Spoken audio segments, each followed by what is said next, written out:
That's great. Mark, what are the pennants behind you? They're still in honor of my 14-year-old son who lost his room to my office. So those are the National League baseball teams. Uh, That's fantastic. League, yeah. That's fantastic. Does he get it back at the end of the day, or is he just out? Does get it, yeah. That's how there's a system worked out here. That's nice. I've been on calls with people who have been like, they take over the bathroom. You're like, I'm pretty sure that's a shower curtain. Can I? Yeah, whatever it takes, that's Whatever it takes. Yeah. I've been work from home for, gosh, like 15 years. Oh. So I've got the same office. Now the key is just keeping the kids out. Yeah, okay. Keeping the noise down. Yeah, you have a pro. I usually mute before I scream at them, but every once in a while I forget. You were the one that inspired me to get, kind of upgrade my the view back here, because you've got the whole professional studio set up over there. I don't know if it goes that far. But yeah, it's like I've done it on purpose for, because it was so long ago that I started working from home and all that stuff. So it's been fun to see like you get a little more sliver of people in their life, don't you? When you get to see backgrounds and where they are and what's going on. I like that. I think that's the plus of the pandemic. All right. You're reaching hard for that glass to be half full. full. You're all right. It's like, whatever. That's what I heard you say. All right.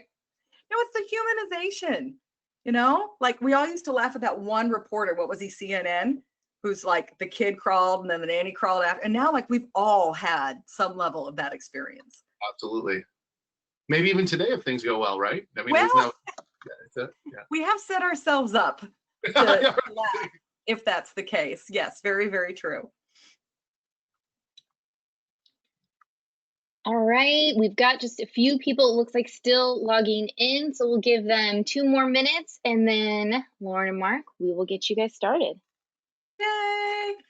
This is like, it's one of the best parts for anybody who's joining us today who hasn't been on the presenter side of a webinar. We get on here a couple minutes before, and that gives me 5 minutes to completely F up all the technology and then try to get it fixed before we go live.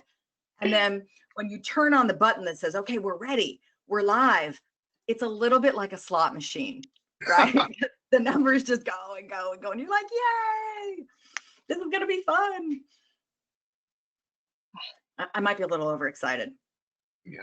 Hey, I'm pretty excited too. This is good stuff.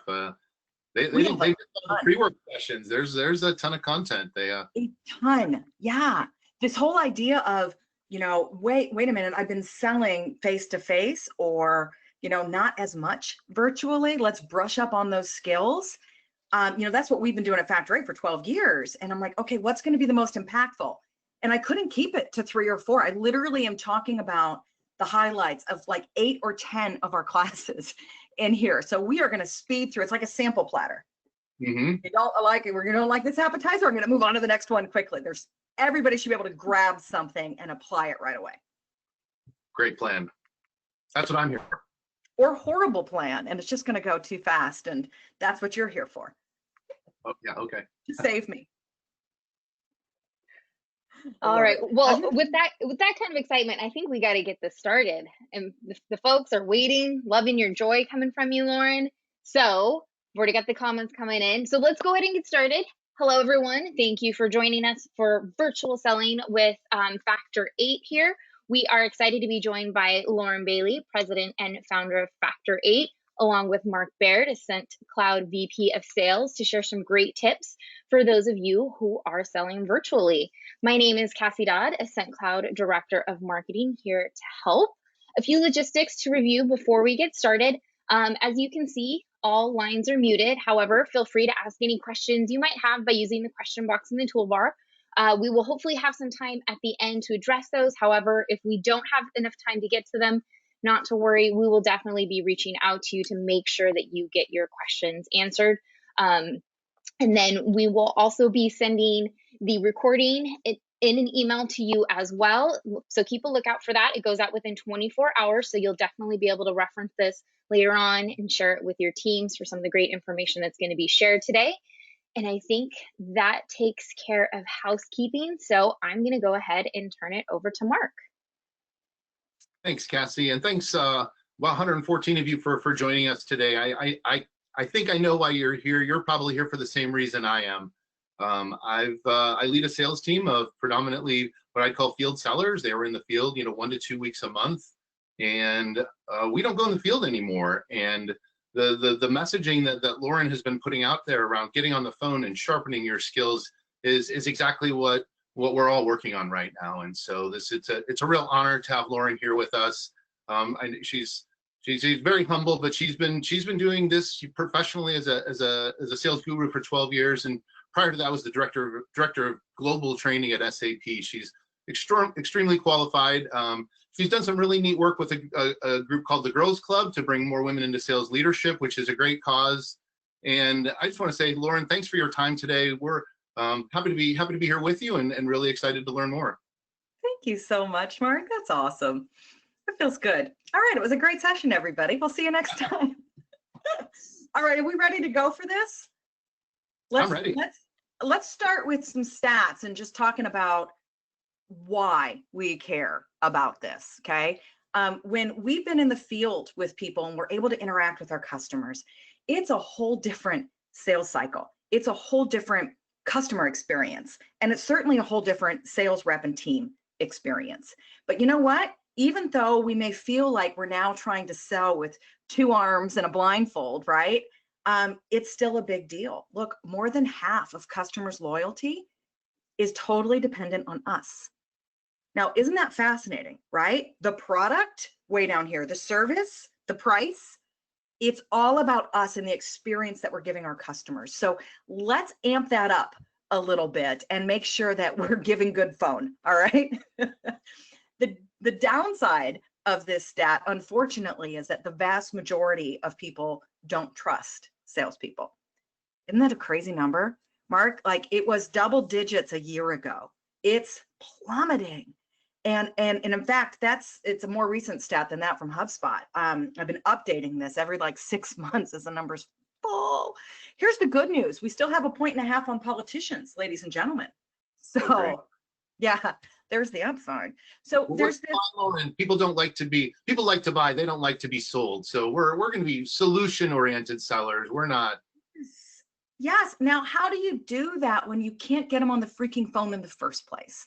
That's the tough part, right? When we could drive there, when we could see them, we could grab their attention. We could pick up 3 or 4 more people while we were there. They had to pay attention to us. They carved out an hour or 90 minutes or whatever it was. And we'll see that's drastically different in phone sales. So if you're frustrated because you can't get to your customers, you're in good company. Let's take a look at these numbers, okay? The chance of making contact with just 1 call, guys, it's like 25%. The second call, third call, fourth call, we don't get all the way to like 90% you're going to reach somebody until you make 6 attempts. Now, it's part of the game, all right? If you've been working with a book of accounts, a trusted account base, right? Your family that you've been serving for a long period of time, and they're not calling you back, feel better. Look at this slide and feel better, okay? If you're working cold and you're trying cold outreach or calling the bottom of the barrel or new leads, okay? This means you probably have more work to do. Why? Because most reps give up too soon. In fact, look at that, 30% are never contacted at all. Most reps give up after 1.36 calls. Almost nobody is making that 6th call.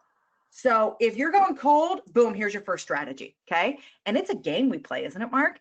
Isn't it funny? Like, you'll call people you've been working with for years and you're leaving messages, and then another one and another one. You're like, dude, call me back. And then when they finally do, we have to pretend that they're, we don't think they're kind of a jerk for ignoring us for 4 calls, right? It's tough. Yep. It's tough.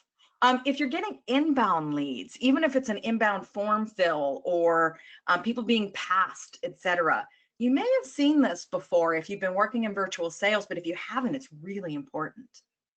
A 400% increased conversion rate if you call them within the first minute.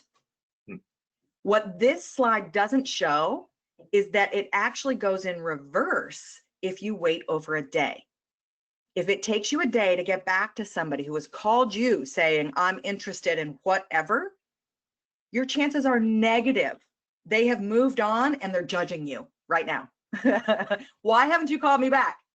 Okay, so that speed to lead, this is the slide that gets us there. Okay, so some quick tips already about how to use that phone. Here's some other ones that I love. Having trouble getting a hold of people? Wednesdays and Thursdays, best days. Early morning, late afternoon, right? Middle of my day is packed with meetings. You want to get the busy executives? Well, earlier in the morning, later in the evening, again, often working holidays. I've heard some statistics from a lot of folks in this field that people are answering their phones, right? It's being connected to people's cell phones at home, and we're actually able to reach more people. Mark, has your team experienced that, or has it been the opposite? It varies, you know, in terms of, I mean, our outbound approach has been around event strategy. So we're certainly missing the world tours and things like that, where we had a prior conversation. We're going to kind of extend that conversation. We're really, you know, from a outbound lead perspective, we're working into kind of some raw leads here. So, you know, some of these things are really, really salient for us in terms of, you know, who to call, when to call, how to approach. Yeah, all very helpful. A lot of us have had to pivot. I mean, I know that we have absolutely as well, right? Serving new markets, and it's important to brush up along the way. So the worst thing you can do when you finally do get a hold of somebody is this. What happens when you're super excited to talk to somebody and nobody picks up the damn phone for 100 calls in a row? Is somebody does, you're like, oh my God, my name is Lauren, and here's everything you need to know about me and my product. And I'm so excited to talk. We show up and throw up, and it doesn't work very well, right? So the first skill we're going to talk about here is the introduction, okay? Most people use their value prop for their intro, and I'm here to tell you it doesn't work, okay? We teach something called the SWIFT intro. So first of all, let's talk about the most common intros that we actually want to avoid. The show up and throw up, the yeah, it's my value prop. The get out of jail free intro, I love, where it's like, hey, if I could save you 20% on your training investment, you'd be interested, wouldn't you? Right? Like, I just can't wait to be like, shut up. No, I just want to slam it back in their face. Or the, you're in charge of the digital marketing spend in your company, right? Nope, sure not. Nope, I just answer the phones, right? My name is Lauren and I'm in charge of, yeah, good for you, right? Nobody cares. Or the toucher is the worst, right? I'm calling to touch base. The worst. So we want to avoid all of these. And if we don't purposefully write ourselves a great intro and practice it and get good at it, this is what comes out of our mouth, because we haven't gotten a hold of somebody in the last hour, right? And it's just what you do when you don't get the training. So here's what you should do. A really good introduction needs to be under 10 seconds. The goal of the introduction is not to introduce yourself. It's not to get them interested in talking to you. It's to get them talking. That's how we help avoid them getting rid of us as soon as possible. When someone calls you out of the blue, you've got 3 questions in your mind. Who are you? What do you want? And why should I give a damn? Okay, like, let's just be honest, that's what it is. So we want to cover that as quickly as possible and then get them talking. And here's how we do that. We start with, come on, my little slides, come with me. Number 1, their name. Everybody likes to hear their name, right? And let's be honest, the person who picked up the phone didn't mean to take your call, right? They're doing email. They pick up the phone, right? What we want to do is get their attention off the email, like get them to perk their ear up a little bit, okay? And that's what this is. So I start with Mark. Hey, it's LB with Factor 8. Now I say abbreviated version, right? Because if I go into it's Lauren Bailey and I'm with Factor 8 sales training and the girls club about I've just lost you. Keep it short, okay? Nobody gives a damn. The third thing we do, this is the magic. This is what we call the SWIFT purpose or the lever. It's the ear perk. It's when they're not really listening to you, but they're going to hear one thing you said that makes them look up. We'll talk about that in a second. And then we end it with what we call SWIFT questions. And this is to get them talking. So what do business people care about? What perks their ear? Well, we've been asking this in classes for over 10 years all over the world. And the list boils down to these things. Anything you say, we can drill it down into one of these things. Time is almost always number one, right? Which means I can save you time. Yep. Money, increase my profit, increase my revenue, save me, right? So the goal is look at what you provide and pick one of these. It need not be customized to the person you're calling because they're not listening to you anyway. If you're calling a CFO, if you're calling somebody in legal, somebody in accounting, it's probably freedom from risk. Okay, if you're calling a purchaser, I gotta tell you, it's probably power. A lever is a magic example that works no matter what. And that's when you have a name or a bit of information that basically says, hey, you know me, right? Hey, I work with Mark. What? Who? Oh, okay, I'm listening now. Maybe Mark's my boss. That's the best lever ever, isn't it? So this is the ear perk. Now let's put it together. Here we go. Hey, Mr. Customer, it's LB from Factor 8. Mark at Ascent Cloud asked me to give you a call. That's a lever. It's that short, 2 sentences. Hey, Mr. Customer, LB from Factor 8. I'm calling to see if we can help you kick up the ROI in your training investment. Kick up the ROI is the money lever. Okay, you replace it with a short phrase that is value focused. And guess what? They're kind of hearing you. You perked their ear. They're not interested. They don't want to buy. It's none of that yet. But you perked their ear enough that they looked up and they quit reading. Now you ask a question. I know that we've been taught to ask open questions our entire sales careers, but not here. You ask a no-brainer closed question. Why? Because it's almost rote, right? It needs to be, right? Mark, are you still in Colorado? Mark, where are you? You know, how big is your team these days? Right? It's an answer that you can do really, really quickly. Closed, no brainer. When I ask you a question, like, Mark, how old are you? Now, you don't have to say it out loud, but it was in your brain, wasn't it? Yeah. You knew the answer, right? So like, it's in your brain. That means it's halfway out your mouth. That easy of a question. And the whole reason we do that, folks, is that now Mark's talking. And when Mark's talking, he's not doing email. Okay. The goal is to get him talking as quickly as possible. Mark, LB with Factor 8. Your VP of sales asked me to give you a call. I promised him that I would. Have you worked for Craig for a while now? I have. Are you running? Yeah. Are you running inside or field for him? Was running field. Now we're all inside. Yeah. Right. How big is your team? We have 16 sellers. Oh, that's fantastic. You're swamped. So now I start moving into my regular explore questions, right? These could be qualification questions. They could be building a little rapport. If you're really good at the delivery, you're going to get 3 or 4 questions before Mark says, wait, I'm sorry, who is this again? That's when you drop your value prop, okay? Because he's listening. Making sense? So try the Swift intro. You should keep almost double the number of people on the phone with you. You're not an obvious sales call. You're getting them talking. You're kind of slipping in and getting them engaged in conversation without them even knowing it. All right, let's talk about another way to increase more selling time, because that's what this is all about, right? Let's get a hold of people and have conversations. Voicemails. I got a couple harsh but true facts about voicemails. No one's ever going to call you back if you don't leave one. No one ever bought anything over voicemail, you guys, ever. So don't sell over voicemail. Let's look at the real goal of a voicemail. Number 1 is to produce a callback. So it's sort of like the resume that gets you the interview. Don't drop it all in the resume, okay? Don't leave it long and try to sell anything. You're just trying to get them to call you back so you have a shot to sell. But it does more than that. It leaves a positive brand impression. It leaves a positive you impression. And let's be honest, it drops a little guilt for when we finally get a call back, right? So there was a guy who was trying to sell me season tickets to the Phoenix Suns. I live in Phoenix, Arizona, and it's 800 degrees right now, so feel sorry for me.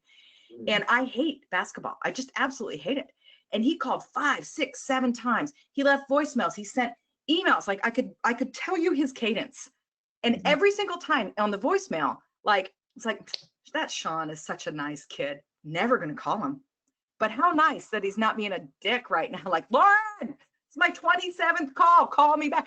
So finally, he gets me accidentally, right? And he just starts off really cool, really nice. And I got to tell you, I gave him the time on the phone and I gave him a shot because I felt so bad about never calling him back, right? I felt like I'd been a real witch to him and the guilt worked. Did not buy season tickets, but he told me they have concerts there too, and it's all moot these days anyway. So unfortunately, most of us don't leave the voicemails, which is sort of like buying a billboard and leaving it blank, okay? If you're not leaving a voicemail, the touch didn't count. And how many touches does it take to get the folks? 6+, okay? Don't leave an empty billboard.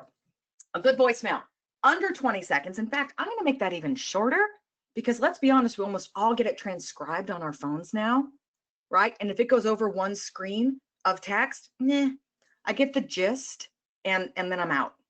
It needs to be super easy to understand and read. We wanna be upbeat and we need to leave them wanting more. Cool, so here's a couple techniques that we've used. Here's the lever, again, that bit of information like a name or company information or sales history. Mystery and urgency are my two favorite. And then there's value again, just like we did with the Swift intro, there's some value. So let me show you some examples. Here's the lever. Bob, LB, calling quickly with Factor 8. I work with David on your team. Would you please give me a call at number, again, LB at number. Talk soon. That's it. I didn't tell him why I'm calling. I didn't tell him I wanted to sell him anything. I dropped a name and asked to call me back. The lever works. Mystery. Hey, LB, give me a call at. Who's that? What does she want? Who'd she say she's with? Sounds like she knows me. I'll just call and see. Urgency. Mark, LB, I'm trying like crazy to get you by the end of the day. Would you please give me a call back at as quick as you can, please? Again, here's my number. Okay, there's some urgency. Mark's going to call me back. You guys, you will triple, quadruple, quintuple the number of callbacks trying one of these. So pick one, write it, try it all week, and count how many times you get a call back. It's worth 30 minutes of investment getting really good at this, because if you could have 3 more conversations a day, that's 15 more sales meetings you're going to get this week. That's like an entire extra selling day. Right? 15 conversation is darn good for virtual sales, isn't it, Mark? Well, how's your team do on that? Yeah, no, that's very hard to get to. We can dial like crazy all day long and be really satisfied if we have like 7 good conversations in a day. Same for you? Yeah, exactly. But I love your point about voicemail too, because those are little nuggets too that, you know, they do count, or they don't count if you don't leave them, because I think it does set up the next conversation. Be a nice guy, be professional.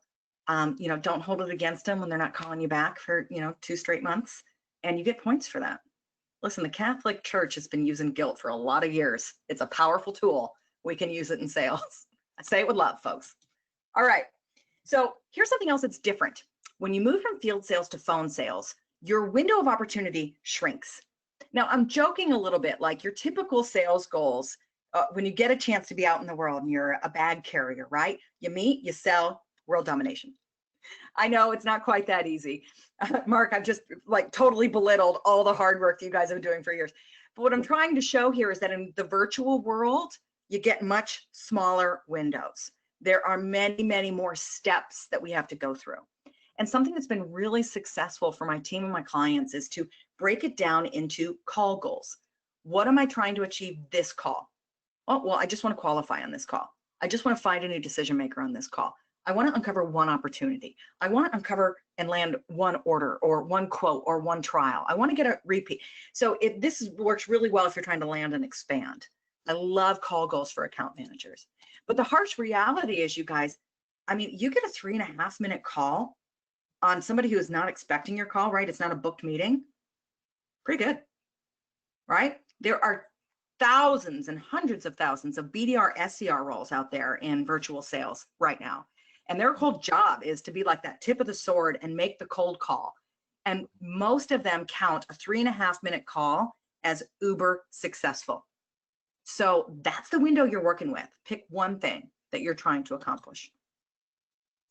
Unfortunately, we've learned, here's another stat about sellers, that a ton of prospects are feeling like we're not prepared for the meetings, right? That's over half. And that's a big bummer, right? They're giving us their time. We're thrilled to have an hour meeting with somebody, and they feel like we're not prepared. So setting that call goal is a big deal. Let's also prep. Do you remember the movie City Slickers? Are you old like me, Mark? Remember City Slickers? Remember Curly? It's just one thing. Okay, that's what I always picture when I talk about this. What's the one thing you need to learn? What's the one thing you want them to know? And what's the one commitment that you want? And I'll talk about commitment again in a second. If you just ask yourself those 3 questions before every call, we're going to make both of those stats better, right? The calls will last longer, we'll feel more prepared, and never again in the world will anyone touch base, which is important. Okay. If you don't have value to add to me as a customer, don't call me. Don't touch my base. Don't touch anything. Okay. When we do that, that's what makes customers lower the experience, right? Say that we're unprepared. So another tip that we'll talk about, because we've got all those little mini call goals, what we want to do is always bridge to the next call. If you only have 3.5 minutes and you accomplish one thing, you've got to make sure you've got a next call coming, right? So bridging is the act of giving yourself permission to call back, right? So we talked, I got a little info, you're getting rid of me. You say, great, listen, let's pick up this conversation. I really want to talk to you about blankety blank blank. Can we talk tomorrow, right? Is 2 o'clock work? You try to set the appointment. So folks, if you haven't been doing this for a long time, one of the biggest misses I've been seeing from people who have moved from the field into virtual is, be like, great, I'll give you a call tomorrow. You've got to set the appointment and you've got to send the invite, right? A planner, an Outlook meeting, whatever it is, including how you'll contact each other. It's shocking to me how many times new reps don't do that. Like I've been trying to, my friend Trish Bertuzzi says, be the bump, right? Like if you're in sales, take a few sales calls. Let's give people a shot right now. So I've been doing that, and they'll book a meeting with me and they'll send it. And there's literally, it pops up at 9 o'clock. I got nowhere to call. I've got no bridge. It's crazy, that level of kind of rookie mistake. And at which point I'm like, fantastic. I'm not going to hunt you down. I'm not going to paw through my email to see if you're asking me for a number. I just got an hour back in my day. Done. Right. Your mistake. Fair. So at the end of that, you want to close for a commitment. Now, closing for a commitment is sort of like closing a sale. I'll talk about that in a second. So call bridging. Hey, I know you got to run. Let's finish this next week. Tuesday open? I'll send an invite for 1. Hey, would you bring those stats we were talking about that on what percent or, whatever it may be, right? Hey, would you be willing to check out to see if how long that contract lasts that you're in right now? Would you count the number of users you've got on right now and bring that to the meeting? When you give them an action item, you're closing for a commitment, and every call can be closed. A commitment is yes, and the best ones are an action item. Why? Because with that, you get mind share. So it's kind of a psychological trick here, but go with me for a second. Mark, I'm going to invite you to a party. It's obviously a very safe social distancing party. And it's next Friday, and I hope you can come. Haven't asked you to do anything, right? So what if I ask you to RSVP, right? Or whatever it is the kids do these days. What do they do? It's like a Facebook party. Do they say they're going to come?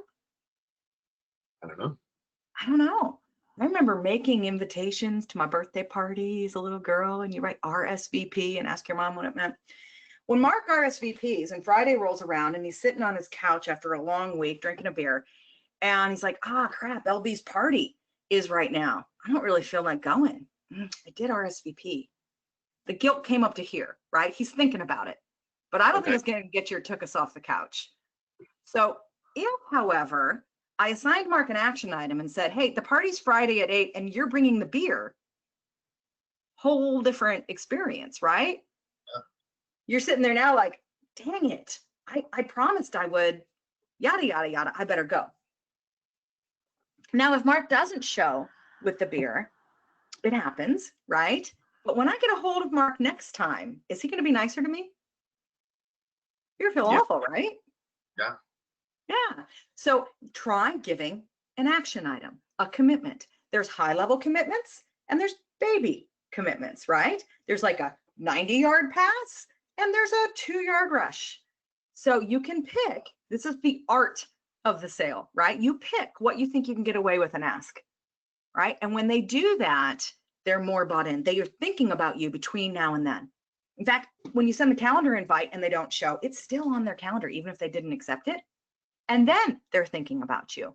So when you're going in cold, right, or you're trying to reconnect, you're trying to re-get mind share or attention from somebody, all of these little things help, okay? It'd be so much easier if you could drive over there and grab them by the face, but it doesn't work. All right, so let's talk some more about account management.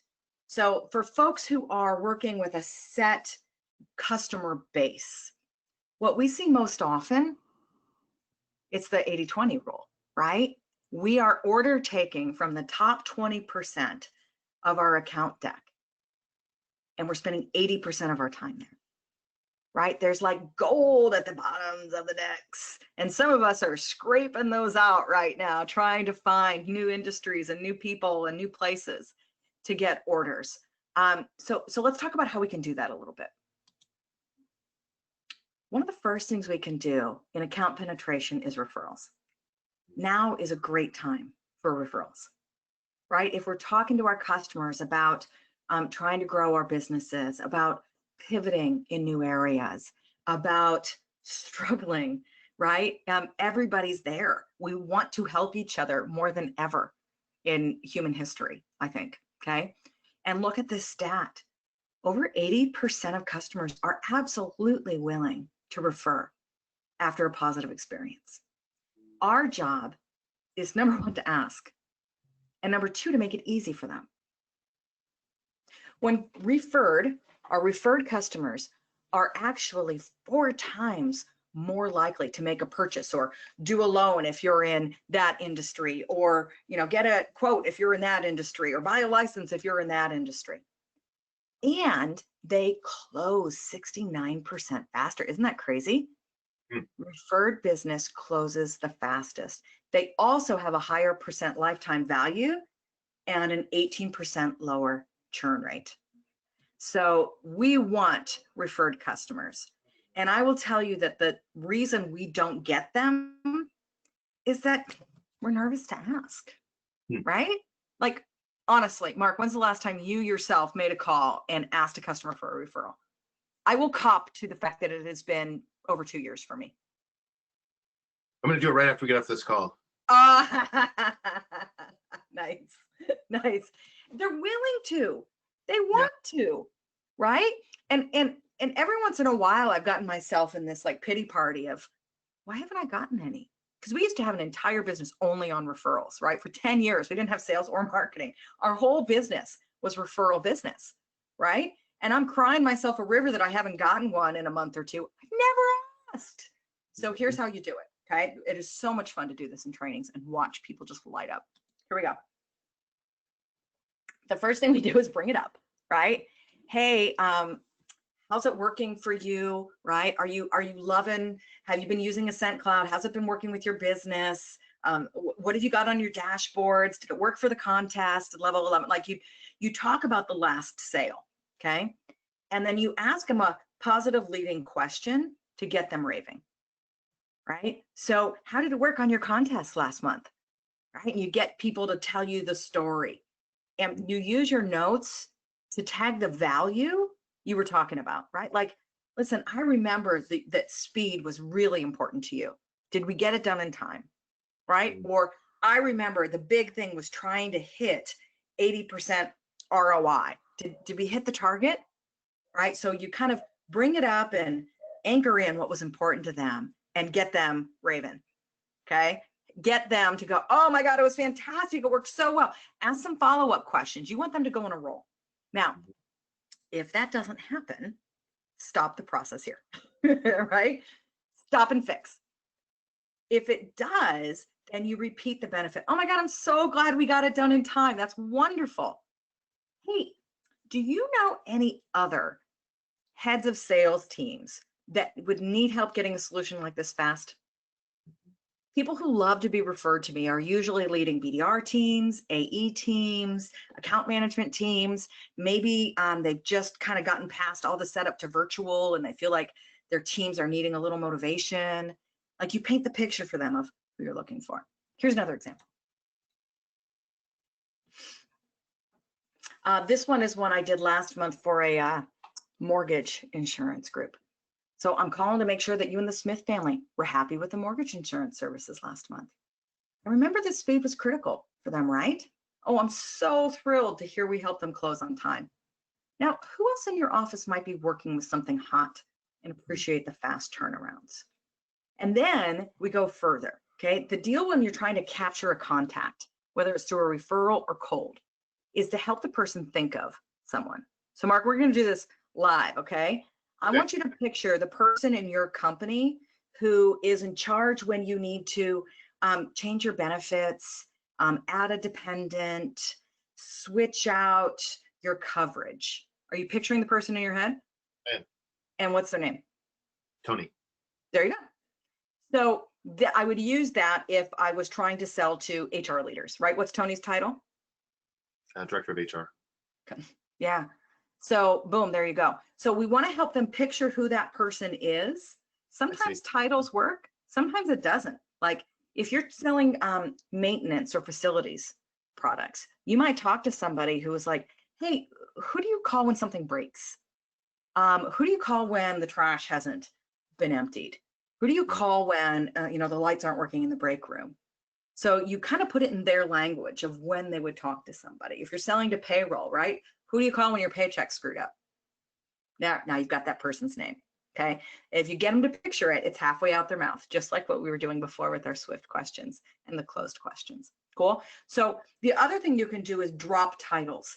And we usually say the rule of three, right? People that love to work with me are team leads or sales directors or heads of BDR, or because every company calls it something different, right?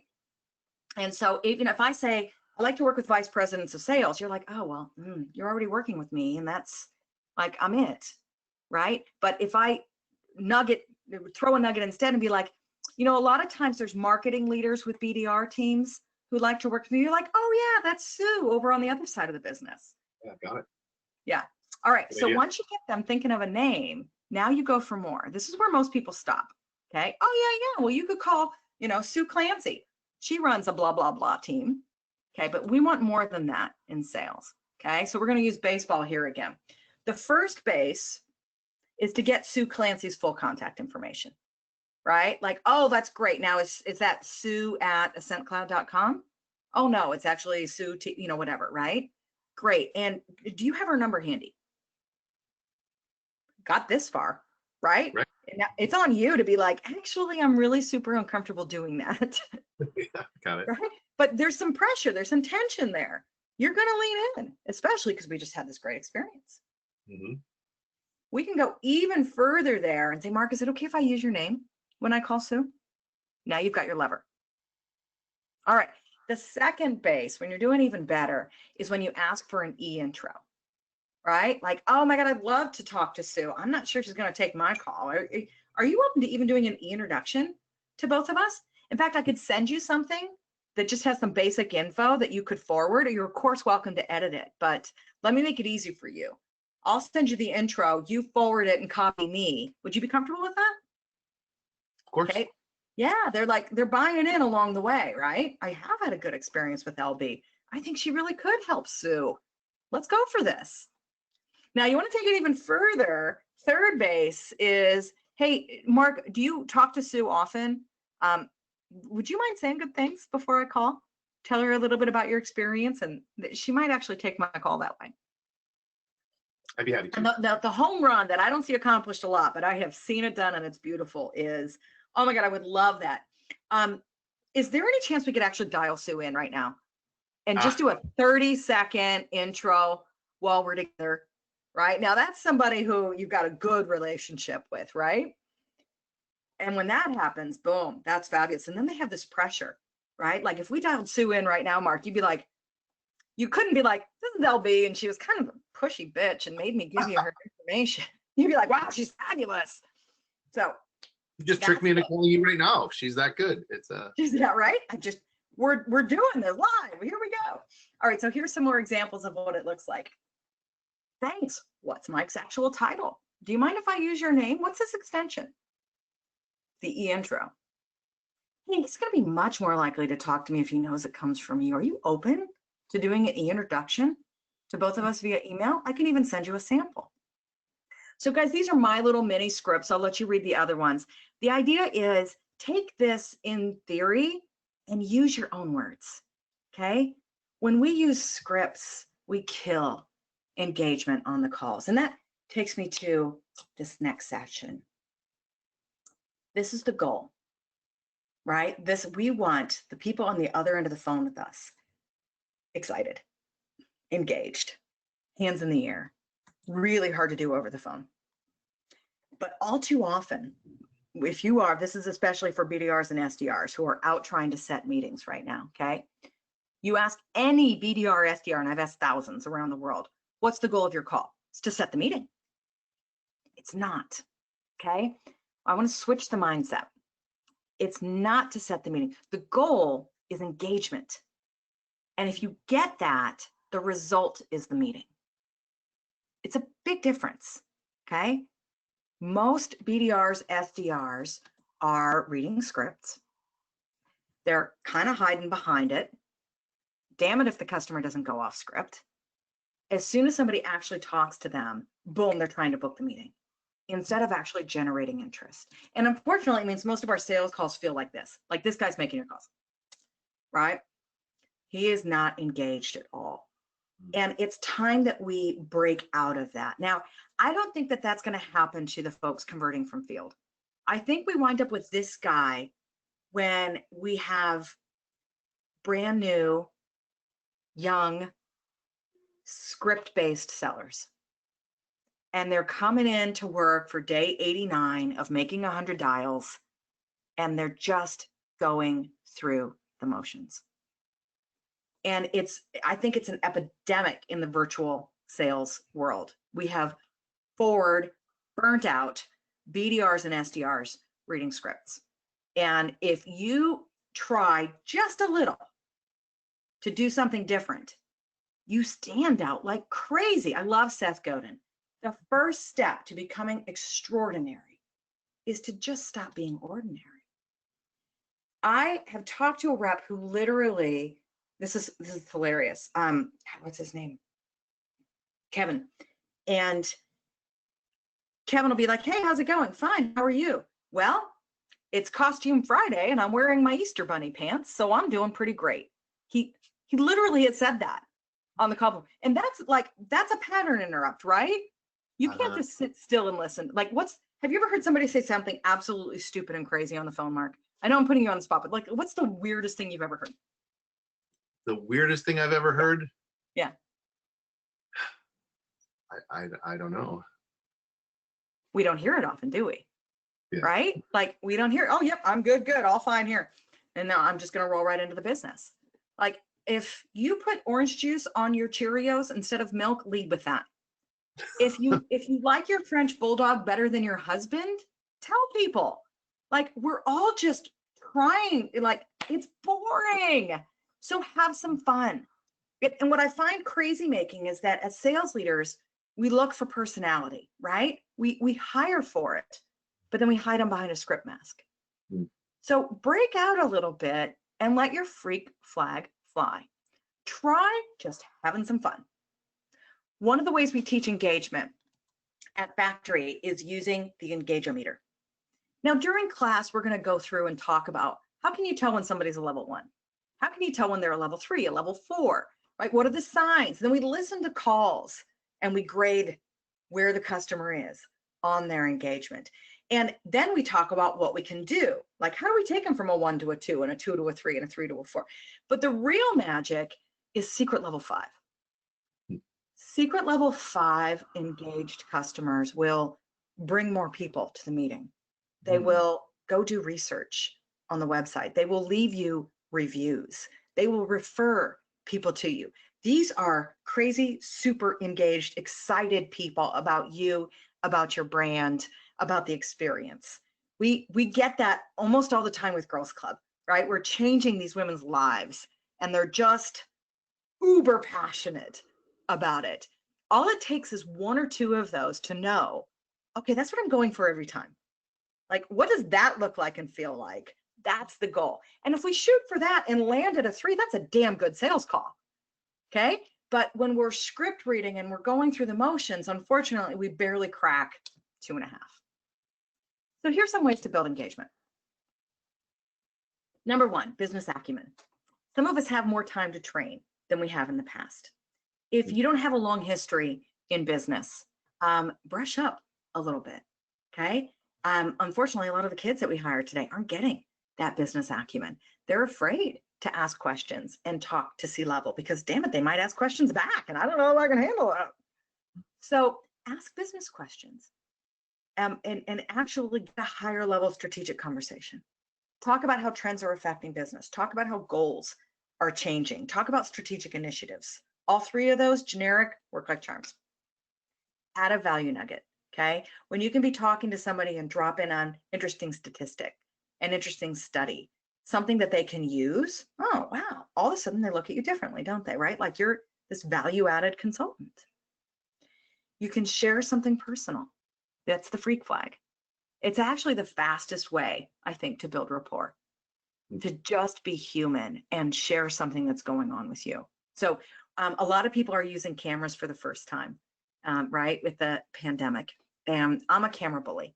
I've become so addicted to be able to see people face to face that I'll ask them, like, can I, hey, listen, I haven't done my hair yet either today. I've got on yoga pants underneath here. Are you open to sharing your camera too? And they'll laugh and be like, yeah, okay, what the hell, why not? And now, like, you're seeing me without mascara and I'm seeing you in cutoffs and we connected. So share something personal. It's okay. It's okay to get a little embarrassed, right? You don't have to be all dialed in and perfect, like Mark. You look good today, by the way. Great. This is really strong. There's some good stuff here. It makes a difference, doesn't it? Mark, I think that's why we connected so quickly when we were prepping for this. We were just laughing and being ourselves.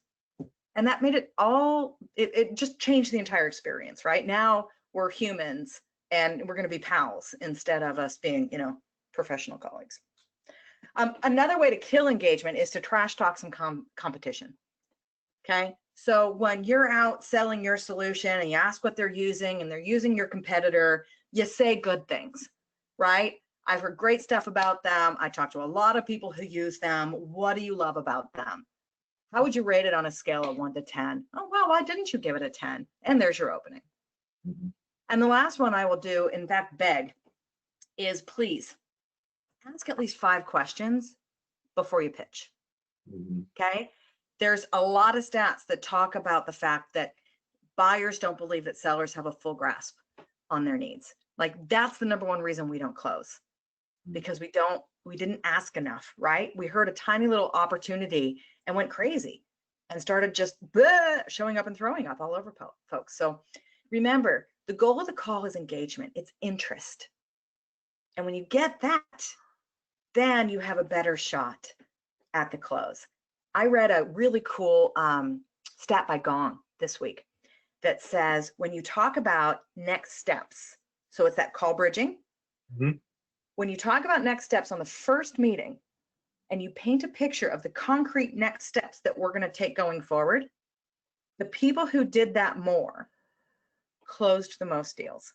So the top 20% of deals that closed talked about next steps 1.5 times longer than the deals who didn't close or are in the bottom of that survey. Did that make sense? Did I screw up those numbers? Did you get that? That sounds right. Is that expectation setting, or is that having a clear methodology, or having a goal, or what do you attribute that to? I think it's all of it. Okay. It's not, okay, glad we talked, I'll check in with you later. That sucks, right? It's all right, let's talk Tuesday. And when we talk, we're going to cover this, right? So the next step in the process is it's leading the customer through. Okay. What I'd like to do next is actually set up a demo. We're going to start by asking your questions. Then we're going to show you just the key parts of the technology that are going to fit and answer your questions. If we like what that looks like and we're still leaning in, our next step is to actually grab somebody from your IT department and your sales leader. And we're all going to get in a room together and share some stories about how this has worked for others in the past. Does that sound good? How's Tuesday at noon, right? So I'm guiding them through what's about to happen. And there's this mental shift that happens. I've moved from evaluating and researching into the buying process. We're actually kind of flipping a switch for the customer and leading them through it. So it needs to have a concrete goal. We need to be leading them through, and there's a solid time that we're going to connect for next steps. And Okay. that was a trend. You know, Gong, they have incredible data, right? It was a trend in like hundreds of thousands of calls that they analyze. And that's what works. So that's the call bridging that's happening, right? That's the making sure there's a goal, making sure they're excited, not just pitching at them in the first call. All right, I got a little too excited about that. I'll get back on track. We're coming towards the end. Here's more reasons to not touch base. I used to have a foam bat, and if I would hear a rep, hey, I'm calling to touch base, I invite you to virtually smack people. I do not have clearance from your HR department to say that.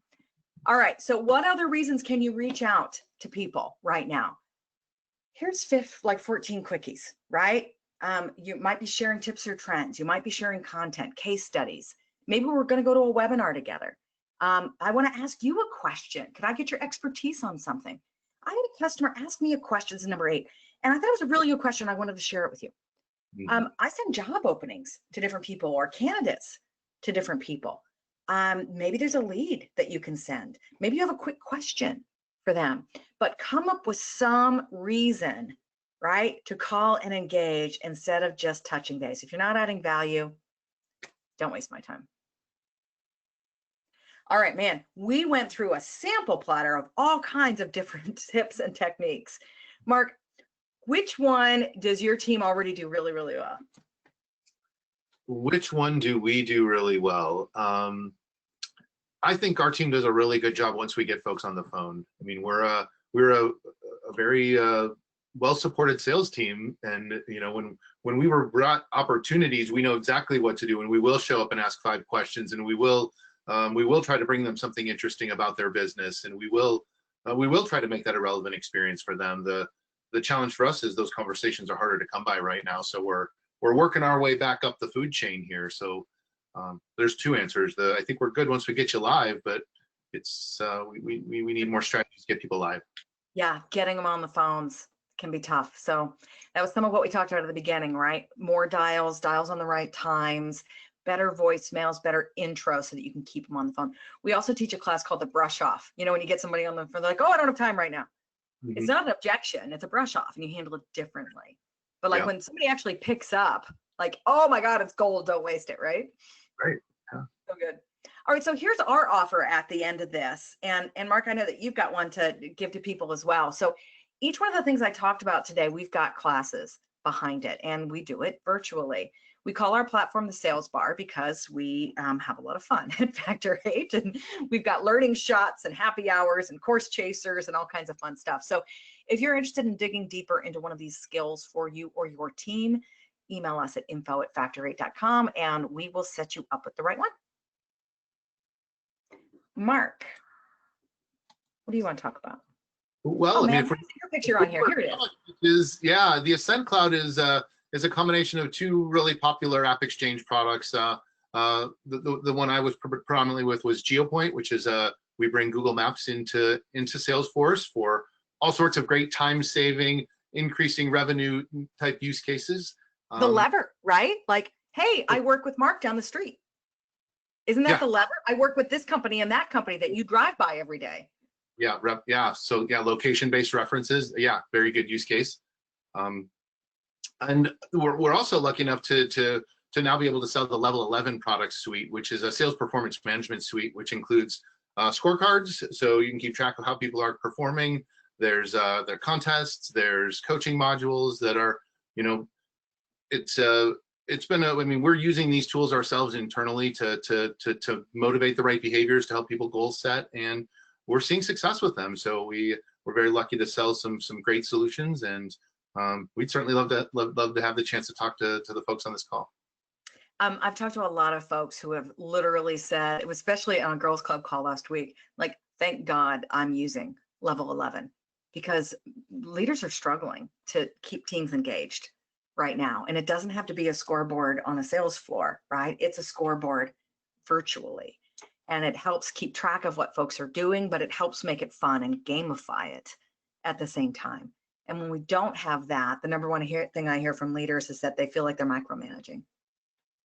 Right. And, you know, how many have you done? And this kind of takes that off your plate and lets you celebrate instead. Yeah. Well said.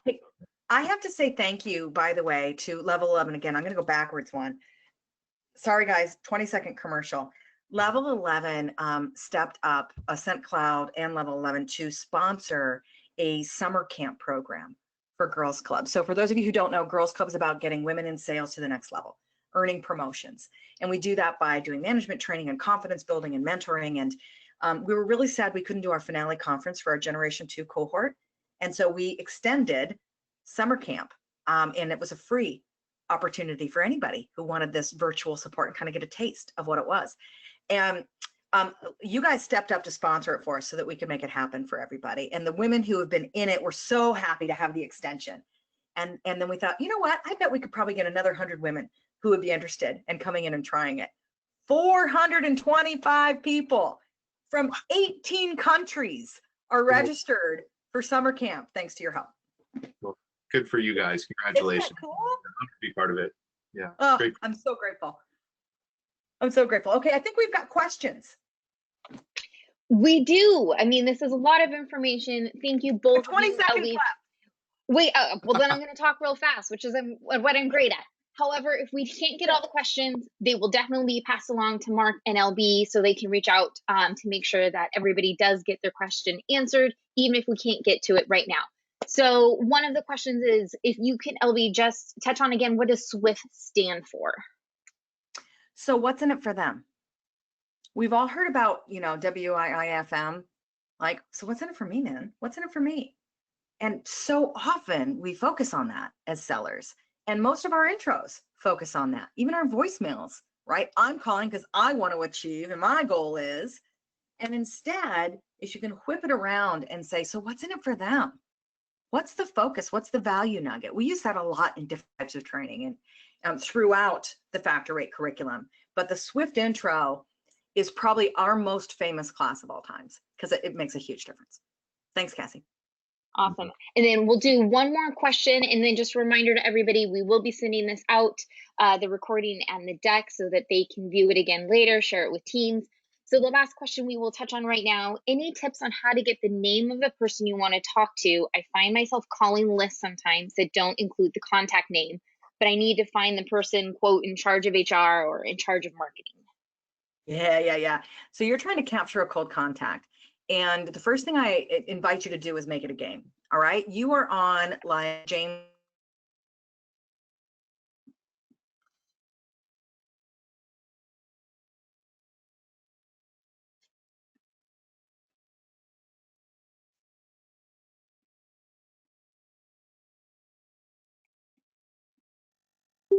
Smell to a wrong person or whatever first. So your stars and your zeros and you know, that sort of thing. Like, do you get somebody else? Do you get into a phone system where you can actually use the directory? If you don't, I've used dial up, dial down, right? So Mark's number ends with, you know, 2381. What's 2380? What's 2300? What's 2384? Okay, so just right, you're going to talk to some people who are super happy and friendly that are not the right people. Whoops, just got the wrong number. So do what you can to get a hold of. When that doesn't work, right, Google this, find the main number. If that doesn't work, call sales. You call a department that will answer their phones. Sales answer all the time. IT help desk, all the time. Nobody's calling them. How about accounts receivable? They're expecting money. They'll answer their phones. Okay, so call one of those places and go on a hunt. Okay. Again, you're going to use the rule of 3 where you drop a couple titles or have them picture who do you call when. Okay. So I like sales the most. Hey, it's LB. Listen, I'm in sales too. I'm supposed to be meeting with Mark next week and I need your help, man. So do you know who is it there right now who's running the inside and outside sales teams? They might be a VP of sales or SVP sales or sales leader. Like, who's your boss's boss, man? Right? And they'll be like, oh yeah, well that's Mark Baird. I thought it was. So I've got his number right now as, so that's the second thing, you give to get, right? You're going to totally F up the number because you're making it up, right? No. It's actually da da da da da. You know, every once in a while you'll have people say, oh, I'm sorry, I can't help you with that. And that's okay. It happened, right? Call back, go to a different salesperson, try again. So you're out on a mission. And here's why I say you're going to have some collateral damage. Push. All right. You're never going to talk to this person again. You're not going to have her over for dinner later. She won't even remember the experience at the end of the day. So keep pushing. Okay. So that's Mark Baird. And what's his exact title? Right. Okay. So is that Mark at blank, blank, blank? And here's what I have as an extension. Cool. Hey, listen, do you have your directory up right now? Would you mind pulling up one more thing for me? What's the name of the person in da da da da da? Oh, well, I can't pull it up like that. All right. Well, who do you call when da da da da da? And you help them picture the person that way. Okay. And then you push again and again. You push until they're like, look, I got to go. All right. We're done here. But don't hang up the phone when you can get more information. So go on an info hunt, be James Bond, and have some fun. And you'll find you get a ton more out of leads, right? Just because it's a dead name doesn't mean it's a dead opportunity. So keep hunting. Awesome. This was so good. Thank you both for everything. And we are going to go ahead and close it out for the day. Again, we will get to anybody's questions that we didn't get answered and be getting this recording out to everyone. Thank you, everyone, and have a great day. See you later. Thanks for playing, Mark. Great stuff.